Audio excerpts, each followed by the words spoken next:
My wife got sick of my illness and began cheating on me with other men. When I found out, she didn't care. But when I recovered, I left her with nothing. The doctor just told me I had maybe 6 months left to live. The first thing my wife, Chloe, did? She pulled out her phone and started making spreadsheets. Not crying. Not holding my hand. Spreadsheets. That was the moment I realized I wasn't just dying from cancer, I was dying alone. The sterile hospital room felt cold, but the chill that ran down my spine had nothing to do with the air conditioning. It was that numb, surreal feeling you get when your entire future dissolves into a clinical prognosis. My name is Ethan. I'm 38, and I used to be a financial analyst. I spent my life calculating risk, planning for worst-case scenarios. Turns out, I never planned for this. 3 months before that moment, I was diagnosed with an aggressive form of cancer. The kind where doctors don't discuss treatment plans, they talk about making you comfortable, about the limited time you have left. Chloe, my wife, received the news like a work assignment, calm, organized, immediately practical. She set up my medication schedule, color-coded every appointment, even bought one of those dated pill organizers. Love is action, Ethan, she'd told me, and I'm here to act. I remember thinking I was so lucky to have someone so strong, so capable. God, I was wrong. The first 2 weeks felt okay. She drove me to appointments, made sure I ate, even slept on the couch near my bed when the pain was at its worst. But then, something shifted. I started noticing little things, the subtle sigh when I asked for water, how quickly she'd leave the room when nausea hit, the way her jaw would clench hearing nurses explain the level of home care I'd need. One night, around 2 a.m., I woke up needing help to the bathroom. The medication made everything difficult, I couldn't manage alone. I'm not proud of that. I called for Chloe once, twice, 3 times. When she finally came in, her face showed no concern. Just pure frustration, like I'd interrupted something vital. Again, she just stated, flat and cold. She helped me, but her hands were rough, impatient. Back in bed, she didn't say goodnight. She simply turned away, pulling the blanket over her head. That's when I started feeling it.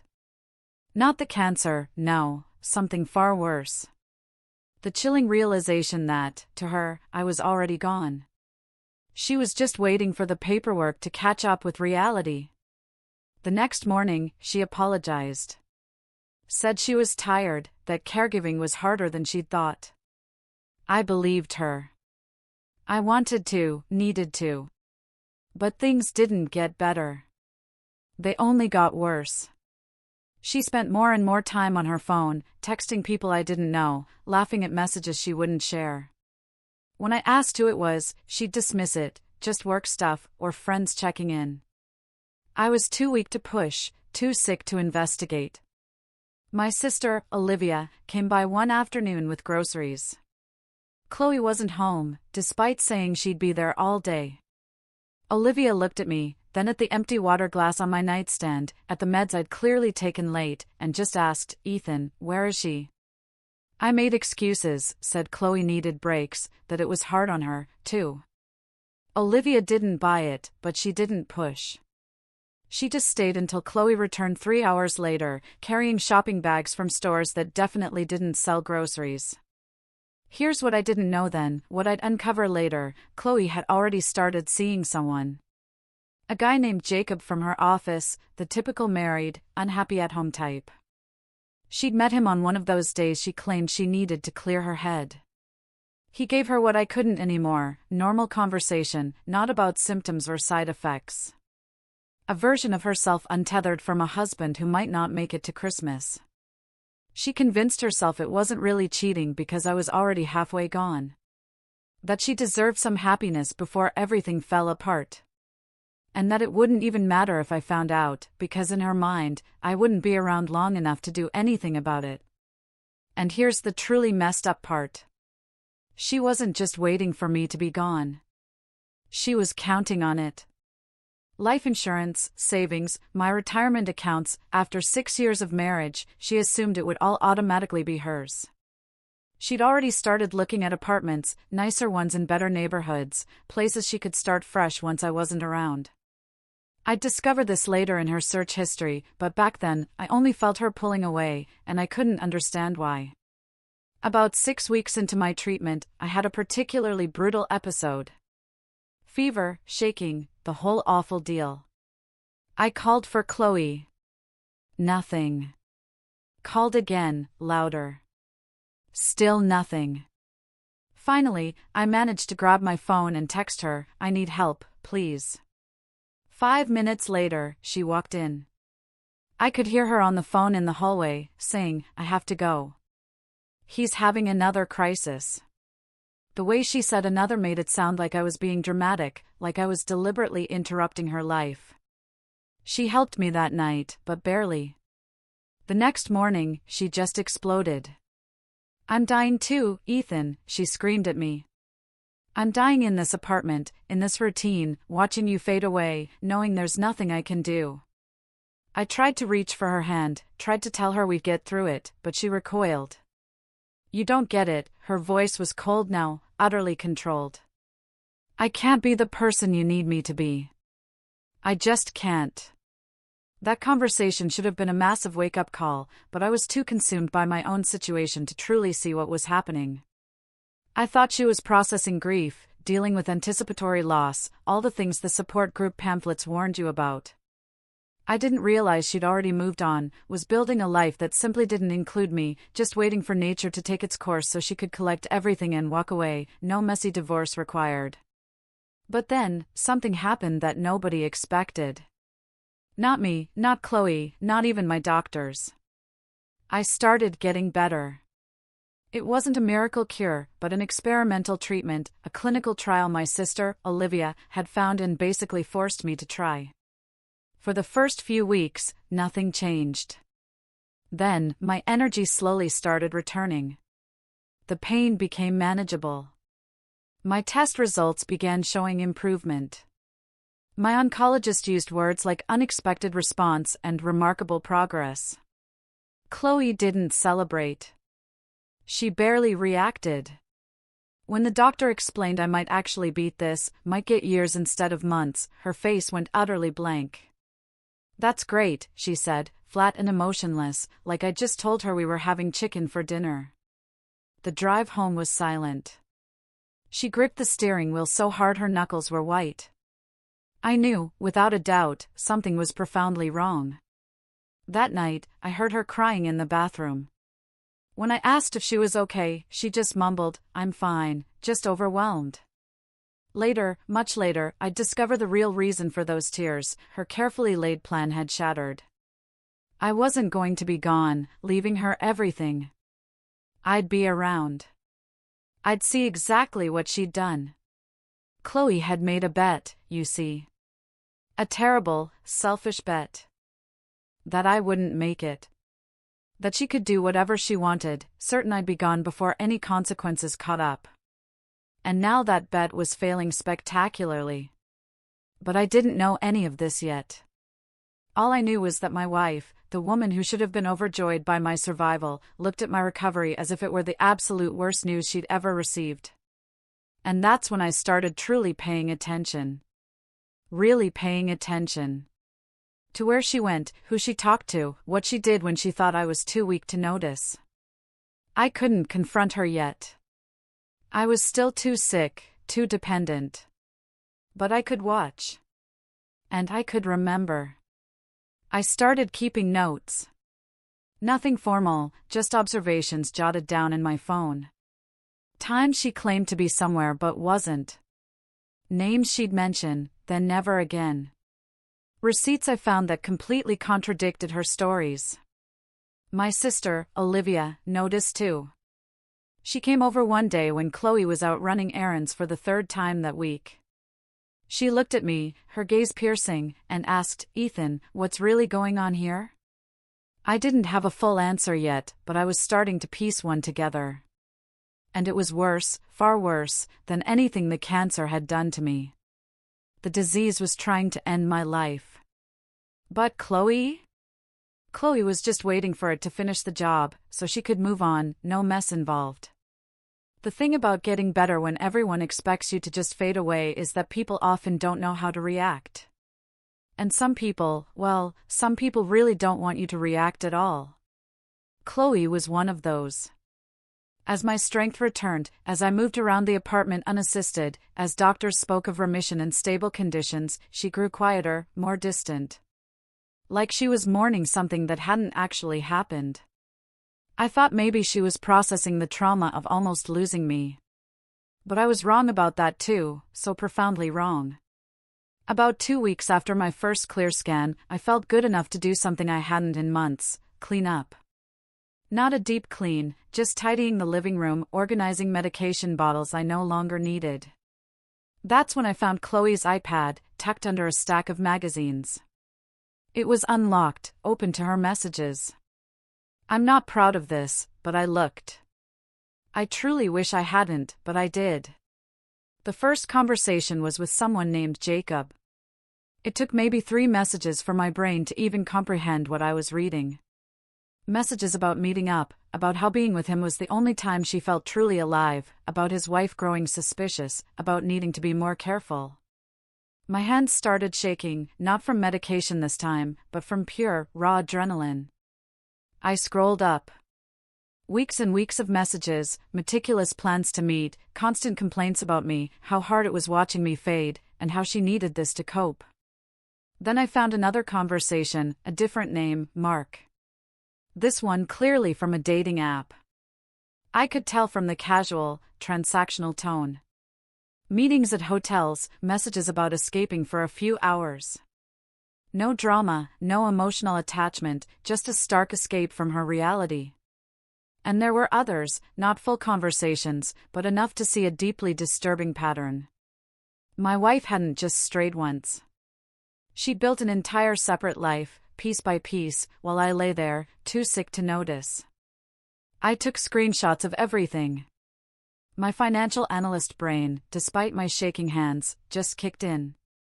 I created a dedicated folder on my phone, backed it up to cloud storage, meticulously dated every image. Then I placed the iPad back exactly where I found it, and simply sat down on the couch, trying to process the absolute horror of what I'd just learned. When Chloe came home an hour later, I didn't say a word. I just watched her, studied her face as she asked how I was feeling, if I'd eaten lunch, normal spouse questions, delivered in a voice that now sounded utterly hollow to me. That night, sleep was impossible. So, I did what any risk analyst would do. I started gathering more data. I checked our phone records online, found numbers I didn't recognize, clear patterns of calls happening during her errands. I combed through credit card statements, saw charges at restaurants in neighborhoods she'd never mentioned, hotel parking fees on days she claimed she was at her mother's. The more I looked, the worse it got, and the horrifying picture became sickeningly clear. Chloe hadn't just been unfaithful. She'd been systematic, calculated, and she'd done it all while truly believing I wouldn't be around long enough to ever find out, or do anything about it. My sister, Olivia, came by a few days later, took one look at me, and instantly knew something had changed.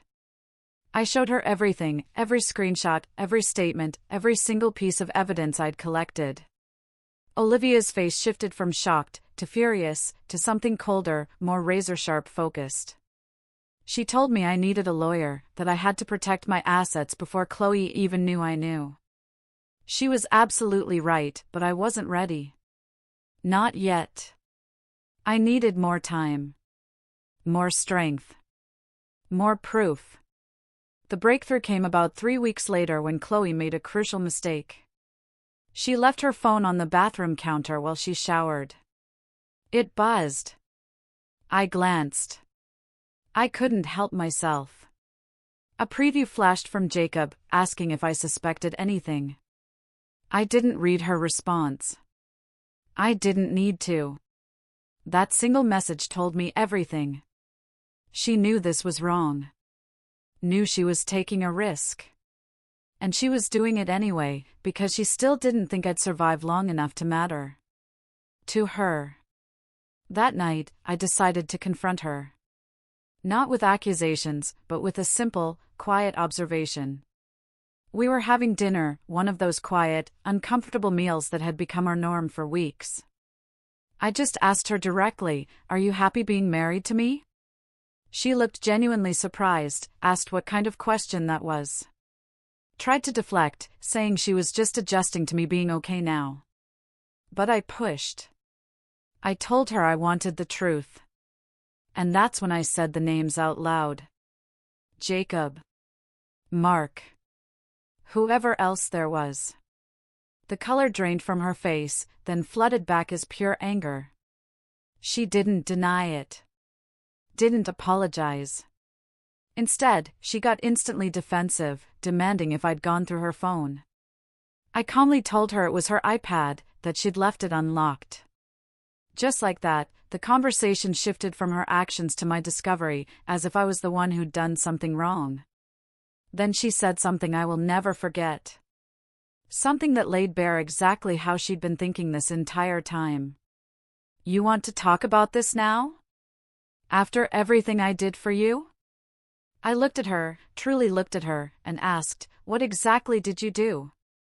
Because from my perspective, she'd checked out after maybe 6 weeks, spending the rest of the time building a life that strategically excluded me. She insisted she'd been there every day. But I told her the truth. Her body had been there, sure. But she, herself, had been gone. And she'd been with other people. She grabbed her purse, said she couldn't do this right now, and headed for the door. I called after her, "When then? When were you planning to tell me? Or were you just waiting for nature to take its course?" She stopped. Turned back. Her face shifted from angry to something chillingly cold, completely calculated. She admitted it, not directly, but enough. Yes, she'd seen other people. Yes, she'd needed something outside our apartment, my illness, the constant fear. She claimed she needed to feel like a person, not just a caregiver. Needed to remember what it felt like to be wanted, instead of only needed. I asked her directly, had she thought it didn't matter because she believed I wouldn't be around much longer? Had she already been planning what came next, inheriting everything and moving on without the mess of dealing with me? She didn't confirm it. But she didn't deny it either. And her silence, that heavy, damning silence, was a confession in itself. She left that night, claiming she was staying at a friend's, needing space to think. I let her go. Because I needed space too. Space to make calls, to meet with the lawyer Olivia had recommended, to start building my own quiet exit strategy. See, Chloe had made a fundamental miscalculation. She'd assumed my illness rendered me helpless in every way, too weak to notice, too sick to plan, too close to the end to do anything about what she'd done. But I wasn't weak anymore. I wasn't helpless. And I was definitely not done. Over the next few weeks, while Chloe believed we were taking a break, figuring things out, I was doing something else entirely. I was systematically dismantling the future she'd built in her head, the one where I simply wasn't around, and everything we'd accumulated together became hers by default. I met with my lawyer, reviewed our prenup. Yeah, we had one. I was a financial analyst, of course we had one. And I discovered something beautiful. It had a crystal-clear infidelity clause, one Chloe had barely glanced at when she signed it 6 years ago. I gathered every single piece of evidence, organized it, documented it, building a case that would make any divorce attorney weep with joy. I contacted my insurance company, my retirement fund managers, changed beneficiaries, updated my will. I separated our finances quietly, methodically, in ways that wouldn't trigger any alerts, but would absolutely lock her out when the time came. I even reached out to Jacob's wife through a mutual connection. Sent her everything, anonymously, of course. Figured she deserved to know what her husband was really doing during his supposed late nights at the office. And here's where it got really interesting. I also compiled everything about Chloe's activities and sent it, discreetly, to her company's HR department. See, she'd been using company time, company devices, even company parking passes to facilitate her meetings with Jacob, who also worked there.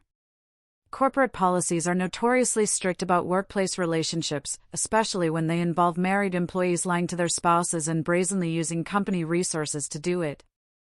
All of this unfolded during that week she was gone, while she thought she was simply taking space to decide our future. I was systematically closing every single door she thought would be open for her. And through all of this, Chloe had absolutely no idea. She came back after a week, apologetic, but not genuinely. Said she wanted to work on us, but I could tell her heart simply wasn't in it. She was hedging her bets, keeping her options open, just in case I took a turn for the worse. But I wasn't getting worse. I was getting stronger every single day. And with that strength came clarity, purpose, and something I hadn't felt in months, a fierce control over my own life. Chloe had been counting on me not making it to solve all her problems. To free her from a marriage she clearly didn't want anymore, to give her financial security without the mess of divorce. Instead, my recovery created a very different problem for her. A husband who knew everything, who had irrefutable proof of everything, and who was no longer too sick to do something about it. She had no idea that while she was meticulously making plans for after I was gone, I was meticulously making plans for a life she wouldn't be part of. The thing about revenge is, it's not supposed to feel cold. It's supposed to feel satisfying, like justice served hot and immediate. But what I was doing wasn't revenge. It was something else entirely. It was simply me surviving, in a different way. Making damn sure that the life I'd almost lost didn't end up in the greedy hands of someone who'd been counting on me losing it. Chloe moved back in after her week away.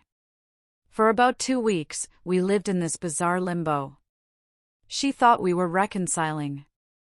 I was just waiting.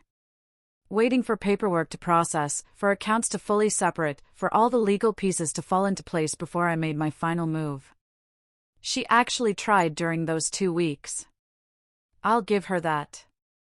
She cooked dinners, asked about my doctor appointments, even suggested marriage counseling.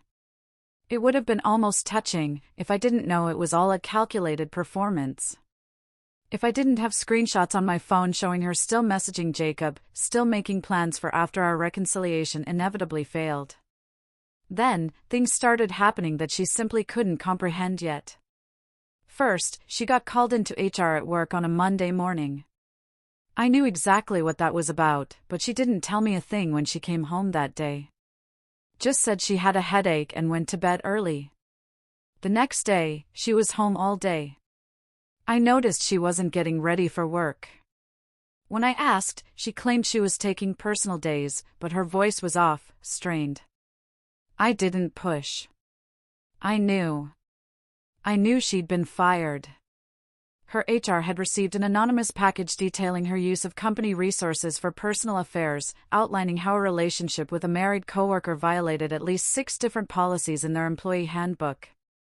She'd find out soon enough that I knew. But for now, I let her keep that secret. Let her believe she was still in control of her own narrative. My lawyer called me on a Wednesday morning while Chloe was in the shower. Everything was ready. He confirmed all documents filed, all changes official. Divorce papers processed. I just needed to give the word to move forward with service. I told him to proceed, that I'd handle things from my end that evening. When I hung up, I sat in our apartment, looking around at 6 years of marriage, 6 years of building something that was now about to completely disappear. And I felt nothing. No anger, no sadness. Just this profound, calm certainty that what I was about to do was absolutely necessary. That afternoon, while Chloe was out, she claimed she was meeting a friend for coffee, though I knew better, I had Olivia come over to help. We packed Chloe's essential items, clothes, toiletries, important documents that were strictly hers. Nothing of significant value, because according to the prenup, she wasn't entitled to any of it. We stacked the boxes by the door, neat, stark, and utterly final. That evening, Chloe came home from wherever she'd actually been. I was sitting at the kitchen table with a thick legal folder in front of me, the kind that never, ever means anything good. She saw it. Saw my face. I watched her expression shift from casual amusement to stark, cold caution. I didn't waste time with speeches or explanations. I just opened the folder and slid the first document across the table to her. Divorce papers. Already filed, already processed, citing infidelity with meticulously documented evidence attached. She picked them up, started reading, and I watched the color drain from her face as the full reality of what she was seeing hit her. Then I slid her the second document, the prenup she'd signed 6 years ago, the infidelity clause highlighted in stark yellow. If either party committed infidelity, they forfeited all rights to marital assets. That was the deal. She'd signed it without truly reading it, because back then, she'd never imagined doing what she did. The third document was the detailed one, a complete accounting of every asset we'd accumulated, every account, every investment. Next to each one was a simple notation showing either sole ownership in my name, or beneficiary changes to Olivia. Everything we'd built together, everything she'd been so confidently counting on inheriting, was now utterly, irrevocably out of her reach. She looked up at me, and for the first time since my diagnosis, I saw actual, raw fear in her eyes. She started to say something, probably to argue, or explain, or beg, but I held up my hand. I wasn't done yet. I told her about Jacob's wife. How I'd sent her everything, the messages, the hotel receipts, the precise timeline of their entire sordid relationship. I'd done it anonymously, just a concerned party, making sure someone finally knew the truth. The effect? Exactly what you'd expect. Jacob's marriage was utterly over. His wife, who conveniently happened to be a lawyer, was taking him for absolutely everything she could. Then I explained why she'd really been fired. She'd probably assumed they'd discovered her relationship with Jacob. But no. It was worse. I'd provided HR with a meticulously detailed timeline of how she'd been using company time, company equipment, and company facilities to conduct her personal affairs. The parking pass she'd used to meet Jacob at that hotel near their office? Company issued. The messages she'd sent during work hours? Company device. The afternoon she'd taken off claiming a doctor's appointment, but spent in a hotel room? Time. Theft. She tried to interrupt, to say something, but I wasn't finished. I told her about the apartment. How the lease was in my name only. Always had been. And I'd already given notice to the landlord that she'd be vacating by the end of the month. Her boxes were by the door. Everything else, she could collect with a police escort during designated times I'd arranged with my lawyer. She finally found her voice, started talking about how she'd taken care of me, how she'd been there, how she deserved something after what she'd been through. I let her finish. Let her get it all out. And then I said the only thing that truly mattered, you were counting on me not making it, Chloe. You built your entire plan around me being gone, around inheriting everything and starting over. You just forgot one thing. I'm still here. She tried a different approach. Tears. Saying she'd made mistakes, but she'd loved me once. That had to count for something. I told her it did count. It counted for the 6 weeks she actually helped before she completely checked out. And I appreciated those 6 weeks. I truly did. But they didn't erase the months after. Didn't erase Jacob, or Mark, or whoever else there was. Didn't erase her looking at my recovery as if it were a disaster instead of a miracle. She asked where she was supposed to go, what she was supposed to do with nothing. I reminded her that nothing was exactly what the prenup promised if she cheated. That she'd agreed to those terms. That this wasn't me being cruel. This was just the consequences of her own choices finally catching up. I suggested she could always stay with one of the men she'd been seeing. Maybe they'd help her get back on her feet. Though I seriously doubted it, since they'd only been interested when the relationship came with no strings, no consequences. She grabbed her purse, her phone, looked at the boxes by the door as if she couldn't possibly believe this was happening. She turned back one last time and spat something about me being vindictive, about me destroying her life because I couldn't handle the truth. I looked at her, truly looked at her, and said the last thing I'd ever say to my wife: I didn't destroy your life, Chloe. I just survived mine. You made your choices based on me not being here to see them. That's not my fault. She left. Didn't take the boxes. Just walked out as if she expected to come back later and find this was all some kind of sick joke. But it wasn't a joke. And she wasn't coming back. Over the next few days, the harsh reality slowly, brutally set in for her. Blocked credit cards, frozen accounts, locked out of everything we'd shared. She tried calling, texting, even showed up at the apartment once, but I'd already changed the locks, and Olivia was there with me. We didn't answer. Just let her stand in the hallway until she finally left. My sister, Olivia, came by the day after that final visit. She helped me donate the things in those boxes Chloe had never collected. We didn't talk much, just worked in silence. When we were done, Olivia looked at me and asked if I felt better. I told her the truth. I didn't feel better, but I didn't feel worse either. I just felt like I'd closed a door that should have been closed months ago. Like I'd finally stopped letting someone hurt me just because I'd once been too weak to stop them. 3 months later, I heard through mutual friends that Chloe was living with her mother, working retail, trying to piece her life back together. Jacob had gotten divorced, lost custody of his kids. Last I heard, he'd moved to a different state, attempting to start over.